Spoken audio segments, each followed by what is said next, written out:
Hello दोस्तों, क्या हाल चाल है आप लोग का। मेरा नाम है ज्ञान प्रकाश और मैं आज आपको पढ़ाने वाला हूँ मूल कॉन्सेप्ट के बारे में, जो काफ़ी इम्पोर्टेंट टर्म है, इजीली समझ में नहीं आता है। तो चलिए हम बात करते हैं मूल कॉन्सेप्ट के बारे में। दोस्तों, आप जानते हैं कि वन डजन का मतलब क्या होता है। वन डजन का मतलब होता है 12, यानी कि किसी भी क्वांटिटी को हम ले रहे हैं तो वन डिवीजन का मतलब होता है उस सब्सटेंस के 12 क्वांटिटी को लेना। ठीक है, यानी कि वन डिवीजन का मतलब होता है 12। और वो जो 12 नंबर्स होता है उसी को हम आर्टिकल्स बोलते हैं, तो इसीलिए वन डिवीजन का मतलब 12 आर्टिकल्स होता है। या बनानास हो या ऑरेंज हो या एप्पल्स हो, अगर वन डोजन लेंगे तो 12 ही आएगा। और और वन स्केयर स्केयर मतलब होता है 20 आर्टिकल्स। और वन ग्रास का मतलब होता है 144 आर्टिकल्स। ये चीज़ें क्वांटिटी हैं जो फिक्स होती हैं। ठीक है, तो अभी हम क्या करते हैं कि किसी भी क्वांटिटी यानी सब्सटेंस या मैटर्स को लेते हैं तो हम उसको दो तरीके से मेजरमेंट करते हैं, या मास के बेस पे या डोजन के बेस पे। यूजुअली यही दोनों यूज किया जाता है। जैसे एग्जांपल में हमने 1 kg पोटैटो ले लिया है। 1 kg पोटैटो लेने के बाद हमने उसको वेइंग मशीन पे मेजर कर लिया कि 1 kg पोटैटो है। पहला तरीका तो ये है। सेकंड तरीका क्या है कि हम 1 kg पोटैटो ले रहे हैं। सॉरी, सेकंड तरीका ये है कि हम क्या कर रहे हैं कि पोटैटोज को काउंट कर ले रहे हैं नंबर्स को, और 12 पोटैटोज को ले रहे हैं। तो इससे हमको कंप्लीटली नॉलेज हो जाएगा कि 12 पोटैटो यानी वन डोजन ले लिया है, और उस हिसाब से उसको हम मनी दे देते हैं। लेकिन आमतौर पे यूजुअली ये मास के बेस पे ही तौला जाता है और डोजन के बेस पे ही चला जाता है। लेकिन जैसे बनानास वगैरह हो गए, ये सब होते हैं, तो हम केमिस्ट्री के लैंग्वेज में ये डोजन वाला ही जो मेथड है इसको यूज करेंगे। ठीक है, तो वन डोजन का मतलब होता है 12 आर्टिकल्स, यानी कि आर्टिकल्स बोलते हैं। ठीक है, तो फिर हम केमिस्ट्री के लैंग्वेज में हम इन्हीं आर्टिकल्स को पार्टिकल बोलते हैं। ठीक है, 12 केमिस्ट्री में पार्टिकल्स बोलते हैं। ठीक है, और वो पार्टिकल्स कौन कौन से होते हैं। पार्टिकल्स होते हैं, एटम्स होते हैं, मॉलिक्यूल्स होते हैं, आयंस होते हैं, इलेक्ट्रॉन्स होते हैं, और प्रोटॉन्स होते हैं, और न्यूट्रॉन्स होते हैं। ये सारी चीज़ें होती हैं। अब ग्राम एटॉमिक मास के बारे में पहले समझ लेते हैं। ग्राम एटॉमिक मास क्या होता है। ग्राम एटॉमिक मास का मतलब होता है कि, अभी पढ़िए इसको।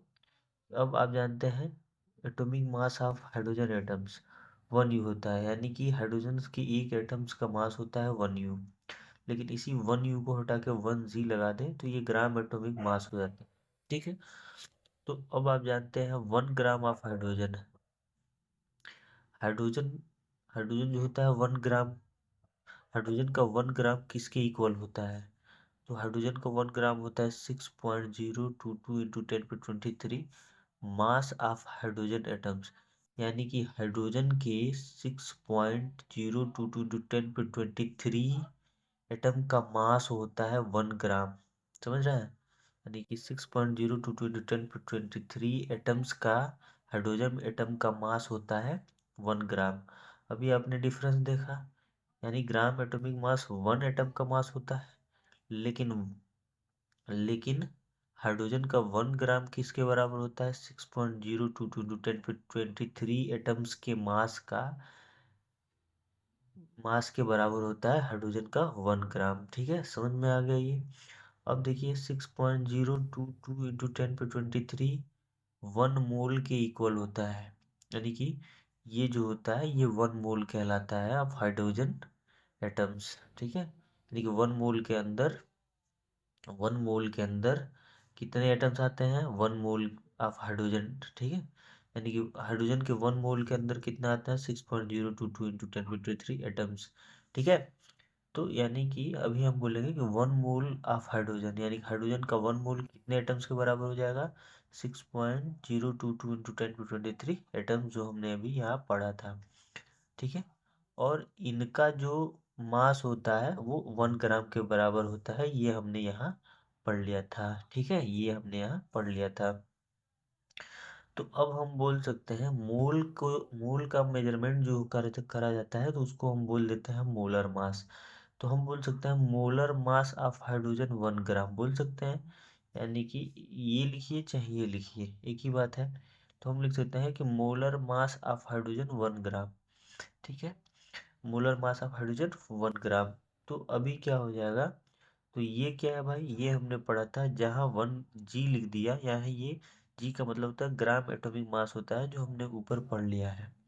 तो अब हम लिख सकते हैं मोलर मास ऑफ हाइड्रोजन बराबर हो जाएगा ग्राम एटॉमिक मास के। ये टॉपिक इतना समझ में आया, ये इतना समझ में आया भाई, ये बहुत इजी था, ये समझ में आया। सेम ऐसे ही हम ये यहाँ बात करते हैं, सेम ऐसे ही हम यहाँ बात करते हैं। चलिए फ्रेंड, तो इसमें क्या होता है, अब हम कोई दूसरा एटम्स ले लेते हैं, जैसे कि ऑक्सीजन ले लेते हैं, हम दूसरा एलिमेंट ले लें ऑक्सीजन। ऑक्सीजन को हमने ले लिया है, ठीक है। तो अभी हम जानते हैं atomic mass of hydrogen atoms कितना होता है 16 U, यानी कि हाइड्रोजन की वन एटम का मास होता है 16 U। लेकिन हम 16 हटा के जी लगा देते हैं तो वो gram atomic mass of hydrogen बन जाता है। यानी कि ऑक्सीजन का ग्राम एटॉमिक मास होता है 16 ग्राम, यानी 16 G। ठीक है, ये चीज आप समझ गए। अब देखिए, अब 16 G ऑफ ऑक्सीजन एटम्स किसके बराबर हो जाएगा, 16 G ऑफ ऑक्सीजन एटम्स किसके बराबर, 6.022 into 10⁻³ mass of hydrogen atoms. वही वाला है फंडा, वही वाला फंडा है। तो ये जो 16 ग्राम है, ठीक है, ये 16 ग्राम ऑक्सीजन के जो एटम्स होंगे किसके बराबर होंगे, 6.022 इंटू 10⁻23 हाइड्रोजन एटम्स, यानी सॉरी यहाँ पे हाइड्रोजन नहीं होगा, ऑक्सीजन होगा।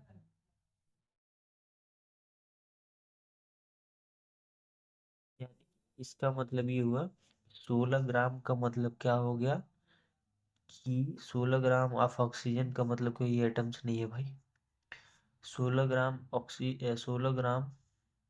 ऑक्सीजन का मतलब क्या हुआ कि 6.022 इंटू 10⁻23 ऑक्सीजन के एटम्स का मास, ऑक्सीजन के यानी कि इतने इतने ऑक्सीजन के एटम्स का मास हो गया 16 ग्राम। ठीक है, अब देखिए, अब आप ये सोचेंगे सर कि ये कैसे पॉसिबल है। यहाँ तो 1 ग्राम ऑफ हाइड्रोजन का क्या नाम है कि जो 1 ग्राम ऑफ हाइड्रोजन था जिसकी वैल्यू इतनी थी 6.022 इंटू 10⁻23, लेकिन यहाँ पे 16 ग्राम है, 16 ग्राम है, उसकी वैल्यू है 6.0223। तो यहाँ पे मैटर ये है, यहाँ पे मैटर ये होता है कि अभी आपने जाना कि ये होता है 1 dozen equal to 12 articles. 1 square का मतलब होता है 20 आर्टिकल्स, 1 ग्रास का मतलब होता है 144 आर्टिकल्स। ठीक है, इसको मैं थोड़ा सा दिखा दे रहा हूँ, प्रॉब्लम हो रहा है, सॉरी। एक बार, 1 डोजन का मतलब होता है 12 आर्टिकल्स, 1 स्क्वायर का मतलब होता है 20 आर्टिकल्स, 1 ग्रास का मतलब होता है 144 आर्टिकल्स। यानी कि अलग अलग क्वांटिटी है, अलग अलग क्वांटिटी है और अलग अलग नेम है इसके। ठीक है, अलग अलग नेम है। यही सेम मेथड है यहाँ पे। यहाँ पे ऑक्सीजन की हाइड्रोजन की बात होती है, यहाँ पे ऑक्सीजन की बात हो रही है। तो ये जो वैल्यू है ये कांस्टेंट होता है। ठीक है, ये जो वैल्यू है ये कांस्टेंट होता है, ये कभी चेंज नहीं होता है, मोलिक्यूल्स के लिए या एटम्स के लिए, इलेक्ट्रॉन्स के लिए। ठीक है, तो अभी हम ये बोल सकते हैं कि अभी ये होता है कि ये 1 ग्राम का इतना वैल्यू है। ठीक है, ये 16 ग्राम की इतनी वैल्यू है, यानी कि ये भी बोल सकते हैं कि जो ऑक्सीजन के एटम्स हैं वो काफ़ी छोटे छोटे होंगे, काफ़ी छोटे छोटे होंगे। और ठीक है, ऑक्सीजन के जो एटम्स हैं काफ़ी छोटे छोटे होंगे और इसीलिए इतना हो गया है। लेकिन जो हाइड्रोजन के एटम्स हैं वो बड़े बड़े होंगे, इसीलिए 1 ग्राम का इतना हो गया है।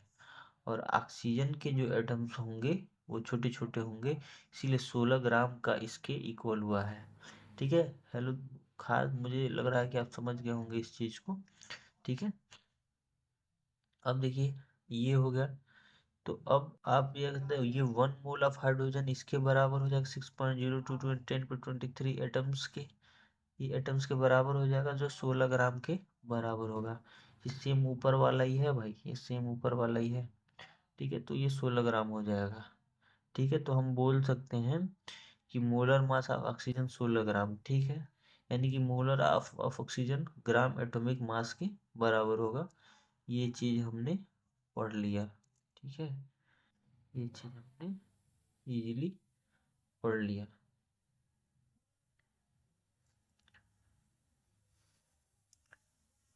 ठीक है, इसमें भाई कोई प्रॉब्लम हो तो कमेंट में बताइए। ठीक है, इसमें जो प्रॉब्लम है तो कमेंट में बताइए। जिस मान लीजिए 1 ग्राम हाइड्रोजन, हाइड्रोजन एटम्स जो है 1 ग्राम हाइड्रोजन एटम जो है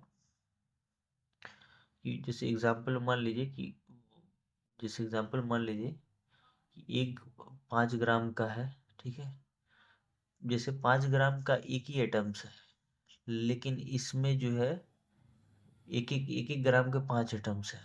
तो फर्क ये है, इसीलिए दोनों बराबर है, इसीलिए ये इसका मास होता है, ये इसका मास होता है। ठीक है, चलिए।